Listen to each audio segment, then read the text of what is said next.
నమస్కారం అండి. మనం ఇప్పుడు డి కామేశ్వర గారు రచించిన శీల పరీక్ష అనే కథను విందామా? అలనాటి సీతాదేవి తన శీలం నిరూపించుకోవడానికి అగ్నిప్రవేశం చేయాల్సి వచ్చింది. అగ్నిదేవుడు అమాంతం చల్లబడిపోయాడు. దేవతలు పూలవర్షం కురిపించారు. అగ్నిదేవుడు స్వయంగా సీతాదేవిని చేతులలో తీసుకొచ్చి ఆమె మహాపతివ్రత పరాయి పురుషుని ఇంట ఉన్నా పవిత్రంగా ఉంది అంటూ రాముడికి అప్పగించాడు. అంతా సంతోషించారు. రాముడు సీతతో అయోధ్య వెళ్ళి కాపురం చేశాడు. ఇది యుగాల నాటి గాథ. ఇన్ని యుగాలు గడిచినా స్త్రీ శీలాన్ని పురుషుడు శంకిస్తూ వారిని చిత్రహింసలకి గురి చేస్తున్నారనడానికి ఆ గూడెంలో సీతాలకు పెట్టిన శీల పరీక్షే సాక్ష్యం. ఆనాడు చితిపేర్చి చుట్టూ జనం దుఃఖితులై విభ్రాంతులై చూస్తుండగా సీతాదేవి అగ్నిప్రవేశం చేసింది. ఈనాడు గూడెంలో జనమంతా చుట్టూ మూగి చోద్యం చూస్తుండగా కణకణ మండుతున్న బొగ్గుల కొంపటి తెచ్చి విసురుగా సీతాలు ముందు పెట్టి ఉద్రేకంతో ఊగిపోతూ అరిచాడు రాఘవులు. కుంపట్లో సెయ్యెట్టి ప్రమాణం చెయ్యే నంజ, నీకేం పాపం తెలియకపోతే, నువ్వేం తప్పు చేయకపోతే నీ చెయ్యి కుంపట్లో ఎట్టినా కాలదే. ఆనాడు సీతమ్మోరు ఏకంగా స్థితిలో దుమికింది. ఆ తల్లి పతివత గనక నిప్పు సల్లారిపోనాది. చెయ్యెట్టు. ఎంత సత్యం చెబుతుండావో ఆ దేవుడే తేలస్తాడు. నీ బావతో నీకేటి సంబంధం లేదని అందరి ఎదురుగా చెప్పి కుంపట్లో చెయ్యెట్టు. నీవే తప్పు చేయకపోతే నీ చెయ్యి కాలదు, అదే సాధ్యం. నేనేం రాములూరులా ఏకంగా స్థితిలో దుమకమన్నానా ఏటి? చెయ్యెట్టమన్నాను అంతే. ఏటలా గుడ్లగోపలాగా సొత్తావు? మరేం సావవు. తప్పుడు పని చేస్తే చెయ్యి కాలిద్దంతే అంటూ గింజుకుంటున్న సీతాలు చెయ్యి గుప్పెట్లో బిగించి కుంపటి ముందు గుంజాడు రాఘవులు. నన్ను గీ మామా, నానే పాపం ఎరగను, సత్య ప్రమాణకంగా చెప్తుండాను. నేను సీతమ్మోర్ని కాను, నిప్పుల్లో చెయ్యెట్టినా కాలకపోవడానికి. నా చెయ్యి కాలిపోతాది, నన్నొగ్గు మామా. ఏ ప్రమాణం కావలిస్తే ఆ ప్రమాణం చేస్తాను. సీతాలు గోలుగోలున ఏడుస్తూ రాఘవులు ఇనప పిడికిలి నుంచి చెయ్యి గుంజుకుంటూ చుట్టూ చోద్యం చూస్తున్న అంతమంది జనంలో ఏ ఒక్కరైనా ఈ విపత్తు నుంచి తనని రక్షించరా, రాఘవులి రాక్షస కృత్యం వారించరా అన్నట్టు అందరి వంక దీనంగా ఆశగా చూసింది. ఏదో చూడబోయే విడ్డూరం వింత చూడకుండా రాఘవుల్ని మందలించి ఆ అవకాశం పోగొట్టుకోవడం ఇష్టం లేక అంతా మొహాలు తిప్పుకున్నారు.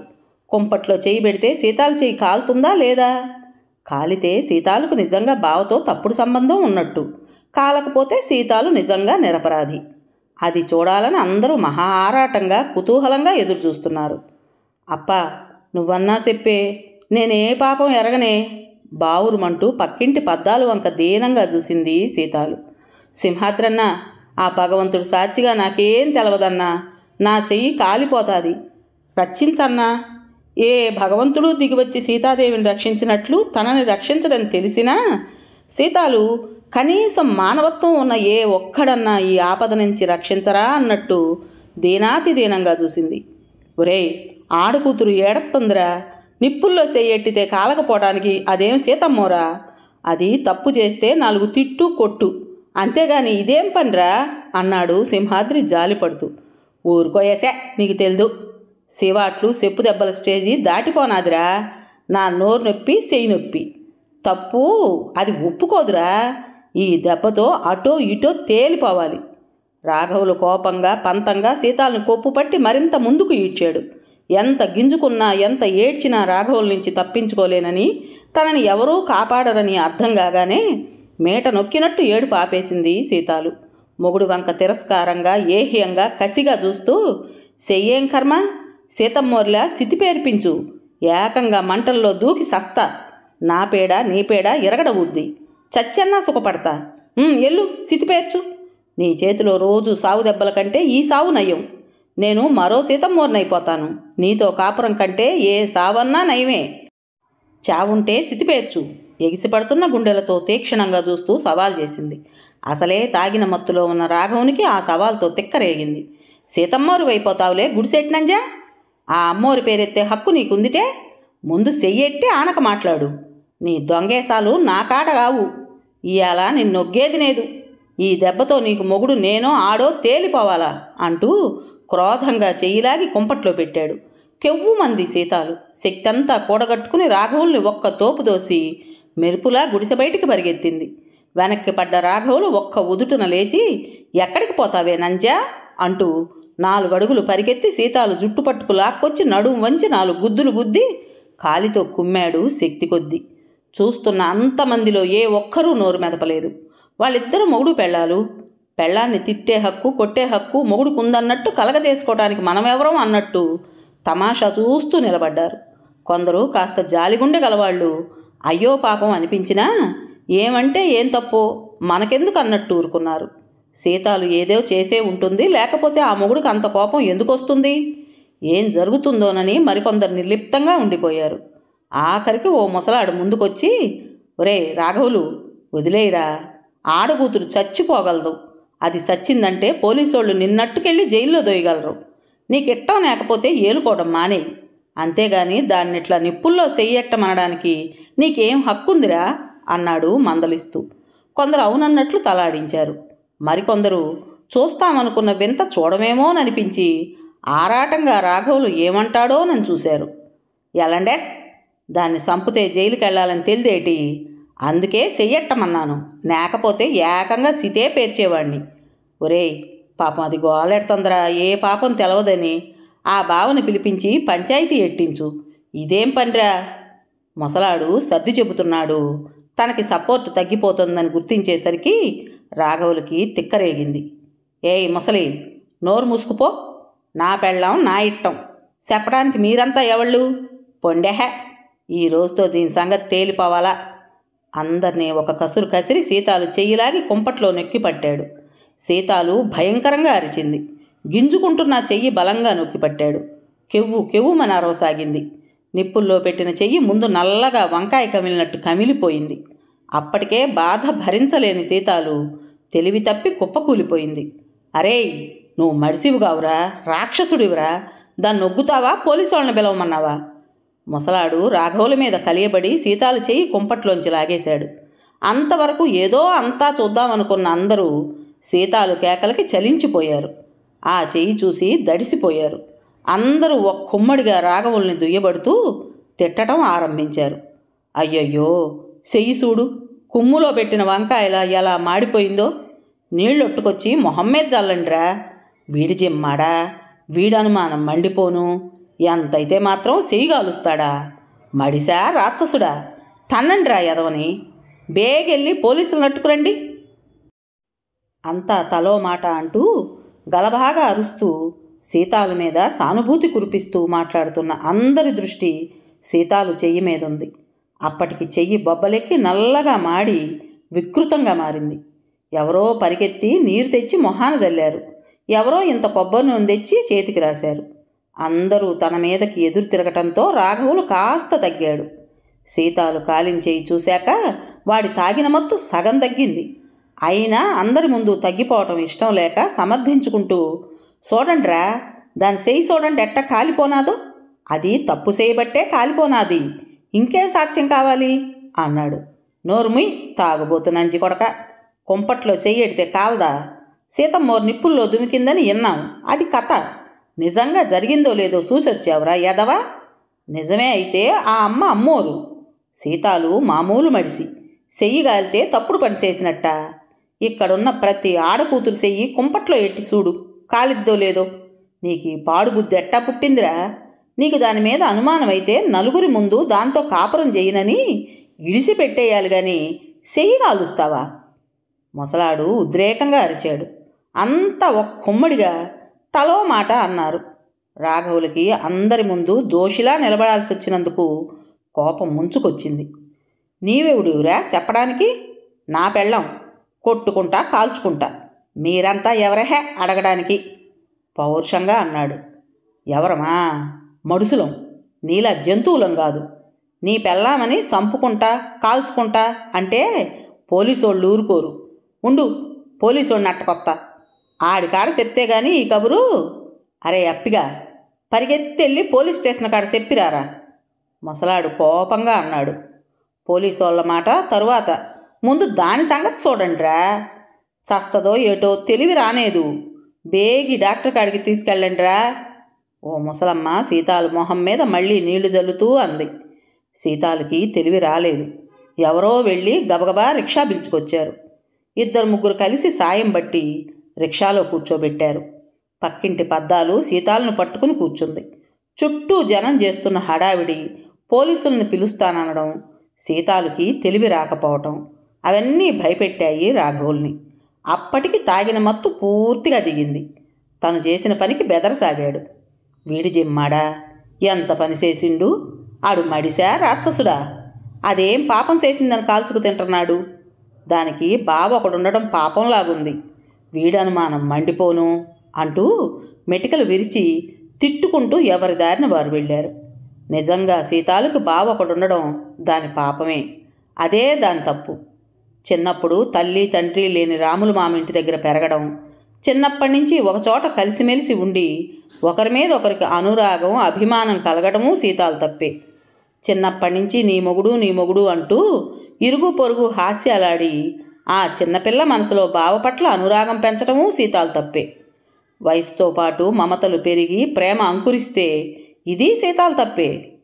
తీరా మనసులు కలిసే నాటికి దిక్కు మొక్కు లేనివాడికి పిల్లనిస్తానా అంటూ సీతాలు అందం వంపు సొంపు చూసి ముచ్చటపడి 300 ఇచ్చి మనువాడటానికి సిద్ధపడ్డ రాఘవులతో మనువు కుదిర్చాడు సీతాలు తండ్రి.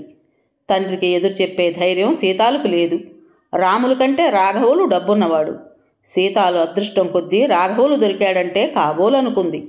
రాములుగాడు 4 రూపాయలు సంపాదించలేని చవట. రాఘవులు ఏదో గవర్నమెంట్ ఆఫీసులో చౌకీదారుగా 200 సంపాదిస్తున్నాడు. బంగారు చెవికమ్మలు, వెండి పట్టీలు, జరీచీరా ఇస్తానన్నాడు అంటూ సీతాలు అదృష్టాన్ని అంతా పొగుడుతుంటే కాబోస్ అనుకుని సంబరపడింది. ఆ హడావిడిలో రాముల సంగతి పట్టించుకున్న వాళ్లే లేరు. సీతాలు, ఆ రాఘవుల్ని మనువాడతావా, మరి నా సంగతేటే అన్నాడు దీనంగా. సీతాలు జాలిగా, నాకేటి తెలుసు బావా, అయ్య ఏటి చెప్తే అది చెయ్యాల్సిందాన్ని అంది కొంచెం బాధగా. డబ్బు లేనోడిని దిక్కు మొక్కు లేనివాడిని అని కదా మీ అయ్య నీకు వేరే మనువు కుదిర్చాడు. ఆ రాఘవుల కంటే ఎక్కువ సంపాదిస్తా, 1 సంవత్సరం ఆగే నా కోసం అంటూ ప్రాధేయపడ్డాడు. మామ ఎంత డబ్బు మనిషో, ఎంత కర్కోటకుడో, డబ్బు లేని తనని ఇన్నాళ్ళు ఎంతలా పురుగులా హీనంగా చూశాడో అన్నీ తెలిసినా సీతాలను వదులుకోవటం ఇష్టం లేక ఆశగా అన్నాడు. అయ్య ఒప్పుకుంటే సంవత్సరం ఏంటి, 10 సంవత్సరాలన్నా ఆగుతాను, అయ్యకి చెప్పు అంది సీతాలు. రాములు ధైర్యం కూడా తీసుకుని అత్తతో చెప్పాడు మనసులో మాట. అత్త మామతో చెప్పింది. మామ పడి పడి నవ్వాడు. ఏటి 1000 రూపాయలు ఏడాదిలోగా సంపాదిస్తాడా, 1000 రూపాయలు ఈడి జన్మలో సంపాదించగలడా అన్నాడు ఎకసక్యంగా. మామా, 1 ఏడాది గడువియ్యి, నేనెలాగో తెస్తా ఆ డబ్బు అంటూ బతిమలాడాడు. ఇరుగు పొరుగు జాలిపడి, పోనీ అయినోడు చిన్నప్పటి నుంచి మనసు పెంచుకున్నది, ఆడి కోసం ఏడాదాగరా అంటూ రాముల్ని సమర్థించారు. అందరి ముందు ఏమనలేక తల ఊపాడు మామ. రాములు అలా వెళ్ళగానే వెంటనే రాఘవుల దగ్గర డబ్బు తీసుకుని సీతాలు మనువు చేసేశాడు. మాట తప్పినందుకు సీతాలు బాధపడి తండ్రితో దెబ్బలాడింది. రాములకు అన్యాయం చేస్తున్నావంటూ తల్లి కూతురు ఎంత మొరబెట్టుకున్నా వినలేదు తండ్రి. మరునెలలో రాఘవులు పెళ్ళామైంది సీతాలు. రాఘవులు నిజానికి రాముల కన్నా అన్ని విధాలా మెరుగే. ప్యాంటు షర్టు వేసుకుని గిరజాల క్రాప్తో మీసాలతో చేతికి రిస్టువాచితో ఉన్న రాఘవుల్ని చూసి అంతా సంతోషించారు. రాఘవులు సీతాలని మొదట చాలా బాగా చూసుకునేవాడు. పూలు, గాజులు, సినిమా ఏదడిగినా కోరిక తీర్చేవాడు. మొగుడి దగ్గర సుఖంగా ఉన్న సీతాలుకి రామునికి అన్యాయం జరిగిందన్న బాధ కొద్ది రోజుల్లోనే మర్చిపోయింది. ఏడాది తిరిగేసరికి అన్నమాట ప్రకారం డబ్బు పట్టుకుని రాములు వచ్చేసరికి పొత్తిళ్లల్లో పసిబిడ్డతో కనిపించిన సీతాలను చూసి నిర్ఘాంతపోయాడు. బాధతో అతని మొహం నల్లబడింది. సీతాలను పోగొట్టుకున్న అతనికి లోకం శూన్యంగా అనిపించింది. సీతాలు ఆ మొహం చూసేసరికి సిగ్గుపడింది, తలదించుకుంది. బావ పట్ల జాలితో ఆమె మనసు కరిగిపోయింది. రాములు పల్లెత్తు మాట ఎవరినీ అనలేదు. మాట తప్పావని మామని నిలయలేదు. మాట నిలబెట్టలేదని సీతాలుని నిష్ఠూరమాడలేదు. తన అదృష్టాన్ని నిందించుకుని తెచ్చిన డబ్బుతో సీతాలకు చీర, చంటివాడికి బంగారు మురుగులు కొనిచ్చి నిశ్శబ్దంగా వెళ్ళిపోయాడు. ఈ ఏడాదిలో రాములు ఓ లారీవాడి దగ్గర క్లీనర్గా కుదిరి డ్రైవింగ్ నేర్చుకుని ఆ తర్వాత ట్యాక్సీ అద్దెకి తీసుకుని రేత్రింబగళ్ళు నిర్విరామంగా నడిపి 1 పూట తిని 1 పూట తినక రూపాయి కూడబెట్టి 1000 పోగు చేశాడు. ఈ ఏడాదిలో రాములు వేషం మారింది. పట్నం నాజూకొచ్చింది. నీలం ప్యాంటు షర్టుతో మంచి క్రాఫ్ట్తో ఉన్న రాముల్ని చూసి మనసులో ఏదో మూల తప్పు చేశానేమో అనిపించింది సీతాలుకి. సీతాలుకి పురిట్లో చాలా జబ్బు చేసి ఆ తరువాత 3 నెలలు మంచం ఎక్కింది. ఆ తరువాత సీతాలు కాపురం వీధిన పడింది. రాఘవులు కొత్త మోజులో పెళ్ళాన్ని బాగా చూశాడు గాని సీతాలు వెంటనే నెలతప్పటం, ముందు నుంచి వేవిళ్ళు కొన్నాళ్ళు, నీరసం కొన్నాళ్ళు, మరికొన్నాళ్ళు ఒంటికి నీరు, ఇలా కనే వరకు సంకటం, కన్నాక రోగంతో మంచమెక్కటంతో రాఘవులు పైతిరుగుళ్ళు ఆరంభించాడు. దానితో పాటు తాగుడు అలవాటైంది. శవాకారంతో ఉన్న సీతాలను చూసి చేదరించుకోవడం, చీటికి మాటికి తిట్టడం, ఇంట్లో ఖర్చుకు డబ్బేక కాల్చుకు తినడం, సీతాలు ఏమన్నా అంటే చెయ్యి చేసుకోవటం ఆరంభించాడు. పబ్లిక్గా ఎవత్తనో ఉంచుకున్నాడు. ఆ తరువాత ఆ సమయంలో సీతాలు బావ రావడం, సీతాలకి కొడుక్కి అంత ఖర్చు పెట్టి బహుమతులు ఇవ్వడం, సీతాలు అమాయకంగా బావను పొగుడుతూ మెచ్చుకోవడం రాఘవుల మనసులో అనుమాన బీజం నాటింది. ఆ తరువాత రాములు పట్నం నుంచి వారం 10 రోజులకు వచ్చినప్పుడల్లా పిల్లాడికి బిస్కట్లు, సీతాలకు బలానికి మందులు, ఏవో పూలు, గాజులు, మిఠాయిలో ఏవో తెచ్చి 1 గంట కూర్చుని మాట్లాడి సంతృప్తిపడి వెళ్ళేవాడు. సీతాలు అమాయకంగా అరమరికలు లేకుండా నవ్వుతూ మాట్లాడేది. రాముల్ని చూసి రాఘవులు మొహం గంటు పెట్టుకునేవాడు, పలకరించేవాడు కాదు. అది గుర్తించిన రాములు చిన్నబుచ్చుకుని రాఘవులు ఇంట్లో లేని సమయాల్లో వచ్చి వెళ్ళేవాడు. అది తెలిసి రాఘవులు మరింత మండిపడేవాడు. మొదటే ఎత్తి పొడుపులు, ఆ తర్వాత ఇద్దరిని కలిపి తిట్టడం. వాడితో ఆ నవ్వులేమిటి? ఆడు నీ రంకుమొగుడా? నీకోసం అంత ఖర్చెట్టి లేకపోతే ఎందుకు తెస్తాడు అంటూ అనుమానంతో నానా రకాల నిందలు వేసి కాల్చుకు తినడం ఆరంభించాడు. సీతాలు ఏ పాపం తెలియదని నెత్తి మొత్తుకునేది, ఏడ్చేది. అమాయకంగా అనురాగంతో ఇంటికి వచ్చే బావని రావద్దనలేక, మొగుడికి చెప్పలేక ఇద్దరి మధ్య నలిగి బాధపడేది. రాములు ఇంటికొస్తే హడలుగా ఉండేది.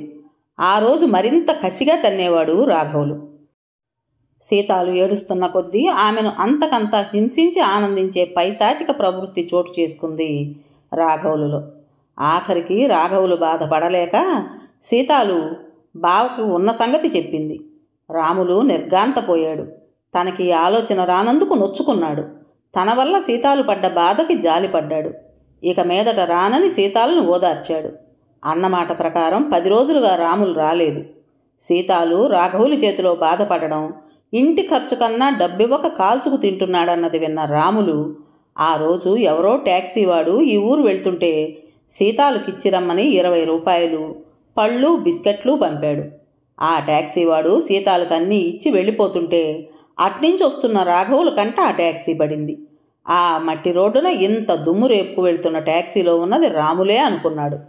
దానికి తోడు రాఘవులు ఇంటికి రాగానే సీతాలు గాబరాగా డబ్బు, పళ్ళు దాచటం కంటబడింది. తను వద్దన్నా తన కళ్ళు గప్పి చాటుగా సీతాలు రాములతో కులుకుతోందని ఉక్రోషంతో సీతాలను శక్తి కొద్దీ బాదాడు. అసలే తాగిన మత్తులో ఉన్న రాఘవులు సీతాలు గోడు, సీతాలు ప్రమాణాలు ఏవీ నమ్మలేదు. ఆ గోలకి చుట్టూ జనం పోగయ్యారు. రాఘవులకు ఉద్రేకం కట్టలు తెంచుకుంది. ఏం చేసి సీతాలను శిక్షించాలో అర్థం కాలేదు. కణకణ మండున్న బొగ్గుల కుంపటి చూడగానే సీతాలుని నలుగురెదుట నిలబెట్టి నిజం చెప్పించడానికి ఇదే మందని, చెయ్యి కాలితే ఓర్చుకోలేక నిజం చెప్తుందని, లేదంటే శాస్తి జరుగుతుందన్న పైశాచిక ఆలోచన చోటు చేసుకుంది. మానవత్వం మరచి రాక్షసుడైన రాఘవులు పశుత్వానికి, అమానుషానికి అది పరాకాష్ట అయింది. ఆసుపత్రిలో డ్యూటీ డాక్టర్ కమల సీతాలు చేయి చూసి ఏ వంట చేస్తుంటేనో కాలి ఉంటుందని, ఎలా కాలింది అంది యథాలాపంగా సీతాలకు తెలివి తెప్పించే ప్రయత్నం చేస్తూ. కుంపట్లో చెయ్యెట్టి కాల్చేసినాడండి అమ్మగోరు అంది పద్దాలు. ఎవరు అంది తెల్లబోతూ డాక్టర్. ఇంకెవరు అమ్మగోరు? దాని మొగుడండి. గింజుకుంటున్నా ఎనకుండా కుంపట్లో చెయ్యి అదిమి పెట్టినాడండి. డాక్టరు నిర్ఘాంతపోయి ఎందుకు అనగలిగింది. ఆ తాగుబోతెదవకి పెళ్ళాం మీద అనుమానమండి. దానికి దాని బావతో రంకు అంటగట్టి అనుమానంతో కాల్చుకు తిన్నాడండి. ఆఖరికి ఇవాళ తాగొచ్చి నువ్వు సత్యం చెప్తుండావో లేదో ఈరోజు తేలిపోవాలా. సీతమ్మ ఊరు పతివత గనక చితిలో దుమికినా ఏం కాలేదు. అలా నువ్వు నిప్పుల్లో సెయ్యెట్టి ప్రమాణం చెయ్యి అంటూ కుంపట్లో సెయ్యెట్టేసినాడండి పద్దాలంది. డాక్టర్ కమల కళ్ళు ఎర్రబడ్డాయి. అమానుషం అంది తీవ్రంగా. ఎవరా రాక్షసుడు? ఇంత రాక్షసత్వమా? అనుమానంతో ఇంత ఘాతుకానికి తలపడ్డానికి నిప్పుల్లో చేయి పెట్టి పతివ్రత అని నిరూపించుకోవాలా? ఉద్రేకంతో ఊగిపోయింది డాక్టరు. పద్దాలుని పూర్తి వివరాలు అడిగింది. సీతాలుకి ఈలోగా తెలివొచ్చి బాధ భరించలేక గోలు గోలును ఏడుస్తుంటే డాక్టర్ మరింత కరిగిపోయింది.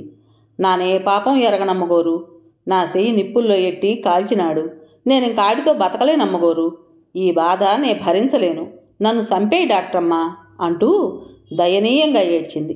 సీతాలు చెయ్యి డ్రెస్ చేసి మార్ఫియా ఇంజెక్షన్ ఇచ్చింది. సీతాలుని మరిన్ని వివరాలు అడిగి తెలుసుకుంది. పెళ్ళామైనంత మాత్రాన ఇలా హింసించటానికి వాడికి ఏం అధికారం ఉంది? కాల్చడానికి చంపడానికి హక్కు ఉందనుకున్నాడా?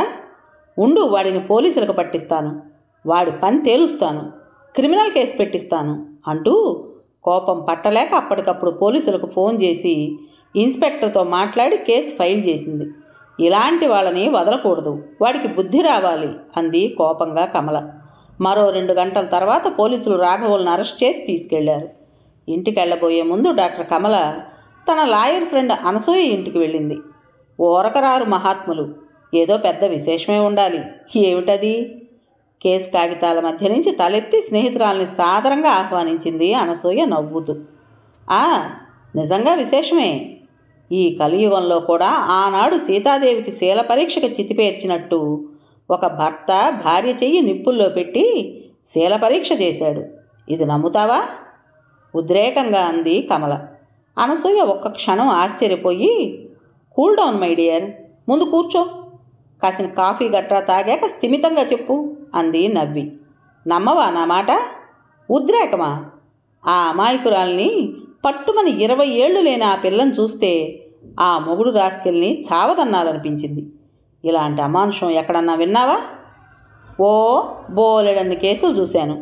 పెళ్ళాం మీద అనుమానంతో రంకులు గట్టి కత్తితో ముక్కలుగా తరిగిన వాళ్ళు, కిరసనాయిలు పోసి నిప్పంటించిన వాళ్ళు, విషం పెట్టి నూతిలో తోసి అత్తా మొగుడు కలిసి చిత్రహింసలు పెట్టి అడక్కు రకరకాల పైశాచిక కృత్యాలు చేసిన వాళ్ళని బోలెడు మందిని చూశాను, విన్నాను, చదివాను.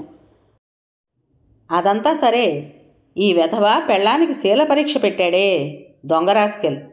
పెళ్ళాం గనక పతివ్రత అయితే నిప్పుల్లో చేయబెట్టినా కాలదంటూ బలవంతంగా కుంపట్లో చేయబెట్టి కాల్చాడు.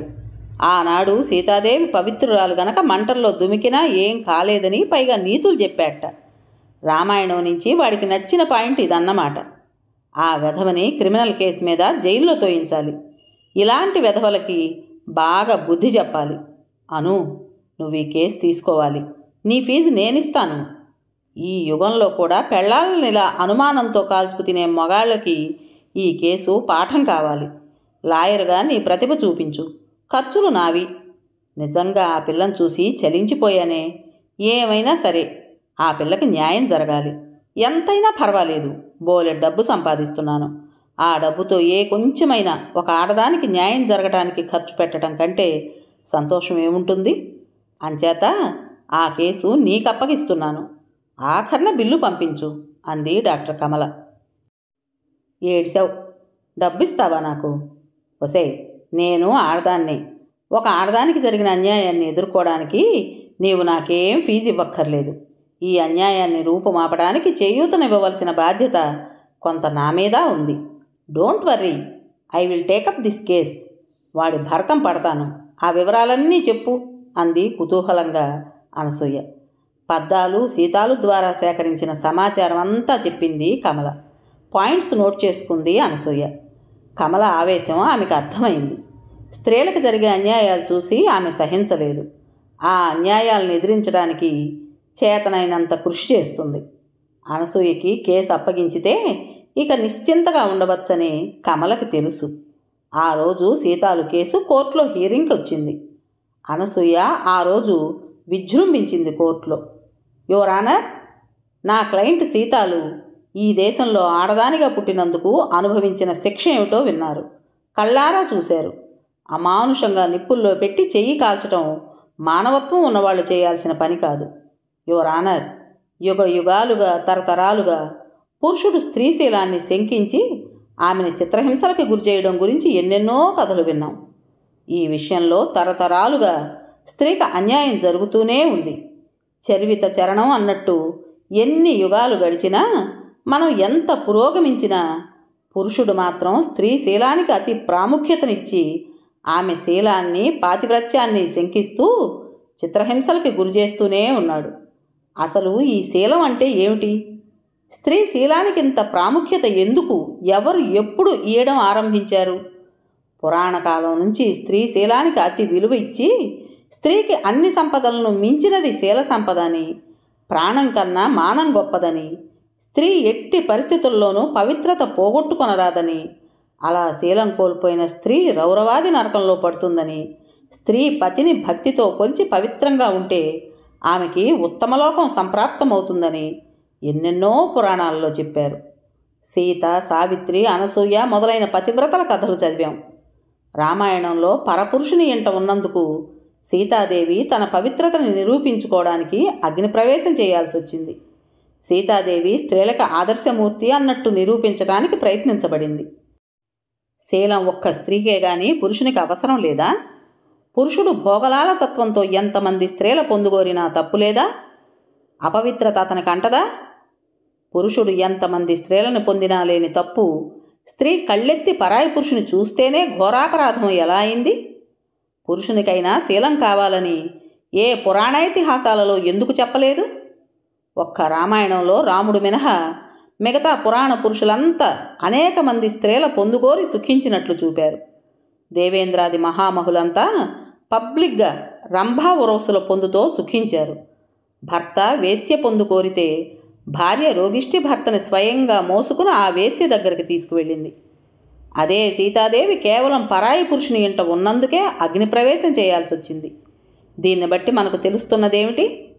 పురాణ కాలం నుంచి నేటి వరకు స్త్రీల పట్ల పక్షపాత వైఖరి కనపరిచి, స్త్రీలకొక్కరికే శీల పరిమితి పెట్టి, అనేక విధాల ఆంక్షలు పెట్టి గిరిగీసి ఆమెను బంధించారు. ఆ గిరి దాటిన వారిని పురుషులు అమానుషంగా చిత్రహింసలకి గురి చేశారు. పురుషుని మనసు చెలించి ప్రలోభంతో మరో స్త్రీ పొందుకోరడం నేరం, దోషం కాకపోతే, స్త్రీ కూడా మానవ మాతృరాలే గనక ఆమె మనసు ఏ బలహీన క్షణాలలోనూ చెలించి మరో పురుషుని పొందుతో ఆనందిస్తే అది ఘోరాపరాధం ఎలా అయింది? స్త్రీకో న్యాయం, పురుషునికో న్యాయమా? యువర్ ఆనర్, ఇదంతా నేను మన పురాణాలను నిందించడానికి విమర్శించటం లేదు. ఆ పురాణాలు, ఇతిహాసాల కాలం నుంచి ఆ విధంగా స్త్రీ శీలానికి అంత ప్రాముఖ్యత ఇవ్వడానికి ఒక్కటే కారణం కనిపిస్తుంది. ప్రకృతే స్త్రీ పట్ల పక్షపాతం వహించింది. స్త్రీ శీలం కాపాడుకోకపోతే మాతృత్వం ఆమెకు ఒక శాపమయ్యి నలుగురిలో ఆమెను దోషిగా నిలబెడుతుంది. అక్రమ సంతానానికి సంఘంలో స్థానం ఉండదు. ఆ కారణంగా స్త్రీ శీలం కాపాడుకోవాల్సి ఉంది. స్త్రీ కట్టుతప్పి ప్రవర్తిస్తే నష్టపోయేది ఆమె గనుక ఈ విధంగా కట్టడి చేయడానికి ఈ పతివ్రతల కథలు, ఈ నీతి సూత్రాలు తయారు చేసి ఉండొచ్చు. తప్పు పని చేస్తే పాపభీతి ఉండడం కోసం ఏ లోకంలోనూ ఏదో శిక్ష ఉందని నమ్మించడానికి ఈ పురాణ పతివ్రతల కథలు తయారు చేశారు. పురాణ కథలలో పదే పదే స్త్రీ శీలానికి, పవిత్రతకి ప్రాముఖ్యం ఇచ్చి యుగ యుగాలుగా తరతరాలుగా ప్రాణం కన్నా మానం గొప్పదన్న భావం స్త్రీ మనసులో కలిగించారు. స్త్రీ విచ్చలవిడిగా తిరిగితే వివాహ వ్యవస్థ దెబ్బతింటుంది. వివాహ వ్యవస్థ లేనిదే కుటుంబ వ్యవస్థ లేదు. కుటుంబ వ్యవస్థ లేనిదే సంఘం లేదు. ఈ కారణాల వల్ల స్త్రీకి శీలం ముఖ్యం అనుండొచ్చు. ఈ విషయంతో నాకేం పేచీ లేదు. నేననేదల్లా శీలం స్త్రీకైనా పురుషునికైనా ముఖ్యమైనదే. చేసిన తప్పు పురుషుని మీద ముద్రపడనంత మాత్రాన పురుషునికి శీలం అక్కర్లేదనడం సబబా? భార్య పవిత్రంగా ఉండాలని పురుషుడు కోరుకున్నట్టే భర్త పవిత్రంగా ఉండాలని కోరుకోరాదా? భార్య కట్టడి తప్పి విచ్చలవిడిగా ప్రవర్తిస్తే దెబ్బతినే వివాహ వ్యవస్థ పురుషుడు యథేచ్ఛగా 10 మందితో తిరిగినప్పుడు దెబ్బతినదా? భార్యని అనుమానంతో నిలేసి హింసించే హక్కు పురుషునికున్నప్పుడు భర్త దారి తప్పితే భార్య అతన్ని శిక్షించే హక్కు సమాజం స్త్రీకి ఎందుకు ఇవ్వలేదు?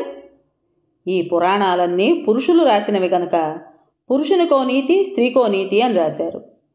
కోర్టులో చప్పట్లు మారుమోగాయి. లాయర్లు, జడ్జి గారు ఆమె వాదనని మెచ్చుకుంటున్నట్లు తలాడించారు.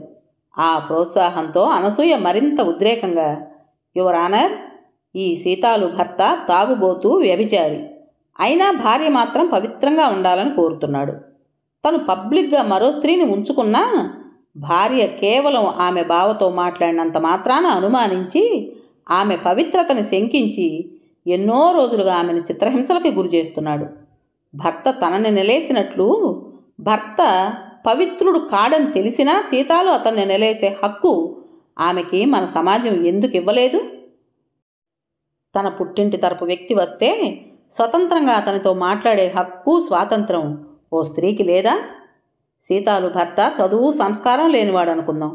కానీ చదువు సంస్కారం ఉన్న పురుషులు, ఆధునికత పట్ల మోజు చూపే భర్తలు కూడా భార్య వేషభాషల వరకే ఆధునికత చూపడం ఇష్టం తప్ప ఆమె మరో పురుషునితో మాట్లాడితే సహించలేరు.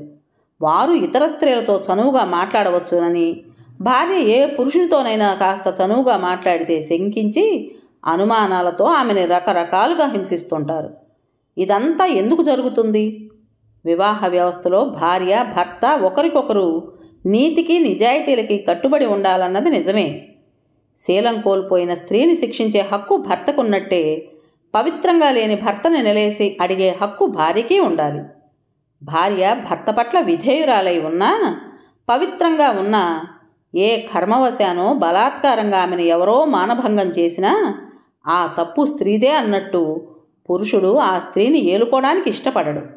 ఆమె మనసు పవిత్రంగా ఉన్నా, ఆమె ప్రమేయం లేకుండా శరీరం అపవిత్రమైనదని ఆమెతో కాపురం కొనసాగించడానికి ఏ పురుషుడు ఇష్టపడడు. ఆమెకి ఏ ప్రమాదంలోనో ఏ కాలో చెయ్యో విరిగితే బాగు చేయించుకోవడం లేదా? శరీరంలో ఏ భాగానికైనా ప్రమాదం జరిగితే లేని అభ్యంతరం ఒక్క మానం పోగొట్టుకుంటేనే అపవిత్రురాలవుతుందా? పవిత్రత మనసుకే కానీ శరీరానికి కాదన్నది ఎందుకు గుర్తించరు? పురుషుని ఈ ఆలోచన ఎన్ని యుగాలు గడిచినా ఎందుకు మారదు? శీలం స్త్రీ పురుషులిద్దరికీ సమానమైనదని ఎందుకు ఈ పురుష సమాజంలో గుర్తించబడడం లేదు? యుగాల క్రితం రాసిన ఈ పురాణ కథలలో రాసిన నీతి సూత్రాల్ని తిరిగి రాయాల్సిన పనికి మన ప్రభుత్వం ఎందుకు పూనుకోదు? దారి తప్పినా శీలం పోగొట్టుకున్న పురుషుడు శిక్షార్హుడే అని రూలుంటే ఈ పురుషులు స్త్రీలని పదే పదే అనుమానించి శిక్షించేందుకు భయపడతారు. కోర్టులో మళ్లీ చప్పట్లు మ్రోగాయి. మైలార్డ్, నేను ఎన్ని గంటలు వాదించినా, ఎంత చెప్పినా స్త్రీకి ఆనాడు ఈనాడు అన్యాయం జరుగుతూనే ఉంది. నీతి సూత్రాలు మార్చివేసే హక్కు నాకు లేదు. కానీ సీతాలకు న్యాయం జరిగేటట్లు చూడడం నా విధి. సీతాలు నిర్దోషి. ఆమె భర్త ఆమెను శంకించి అమానుషంగా శిక్షించాల్సినంత పాపం ఆమె చేయలేదు. పెళ్లికి ముందు బావ పట్ల అభిమానం పెంచుకోవడం, పెళ్ళయ్యాక బావతో మాట్లాడటం మాత్రమే ఆమె తప్పైతే దానికి ఇంత శిక్ష విధించిన రాఘవులు క్షమార్హుడు కాడు. మిలార్డ్, సీతాలు పవిత్రత గురించి కోర్టు వారు నమ్మడానికి ఒక్క సాక్ష్యం మాత్రం చూపుతున్నాను. సీతాలు శీల పరీక్ష కోసం కుంపట్లో చెయ్యి పెట్టిన రోజు రాములు సీతాలను కలవనే లేదు. మరో ట్యాక్సీ వాడి చేత డబ్బు బిస్కట్లు పంపాడు. దానికి సాక్షిగా అదే సమయంలో ట్యాక్సీ ప్రమాదంలో రాములు చావు బతుకుల్లో ఆసుపత్రిలో ఉన్నాడు. భార్య రాముల్ని కలుసుకుందన్నది రాఘవులి అపోహ. నిజం తెలుసుకోకుండా సీతాలను ఇంత అమానుషంగా శిక్షించిన రాఘవుల్ని కోర్టు వారు శిక్షించి సీతాలకు న్యాయం చేకూర్చాలని, ఈ విధంగా భార్యల్ని అపోహలతో హింసించే భర్తలకి ఈ కేసు గుణపాఠం అయ్యే రీతిని రాఘవులకి శిక్ష వేయాలని కోరుతూ ఇంతటితో ముగిస్తున్నాను. అనసూయ వాదం పూర్తి చేసి కూర్చుంది. కేసు ఆఖర్న రాఘవులకి 6 నెలలు కఠిన శిక్ష పడింది. ఏడాది తరువాత సీతాలు రాఘవుల్ని వదిలి రాముల్ని పెళ్లి చేసుకుంది. రాఘవులు ఆ ఊరు వదిలి ఎటు వెళ్ళాడో ఎవరికీ తెలియదు. కథ పేరు శీల పరీక్ష. రచించిన వారు డి. కామేశ్వరి గారు. విన్నారు కదండి. మరి ఈ కథ మీకు నచ్చిందా? నచ్చినట్టయితే లైక్ చేసి మరో నలుగురికి షేర్ చేయండి. అలాగే ఈ కథ పైన మీ విలువైన అభిప్రాయాన్ని కామెంట్ బాక్స్లో తప్పకుండా తెలియజేస్తారు కదా. మరి ఇంత మంచి కథను మనకు అందించిన రైటర్ గారికి మనందరి తరపున మనస్ఫూర్తిగా ధన్యవాదాలు తెలుపుకుంటూ, ఇటువంటి మంచి మంచి కథల కోసం కొత్త వాళ్ళు మన ఛానల్ని తప్పకుండా సబ్స్క్రైబ్ చేసుకోండి. రేపు మరో మంచి కథతో మీ ముందుకు వస్తాను. అప్పటి వరకు ఉంటానండి.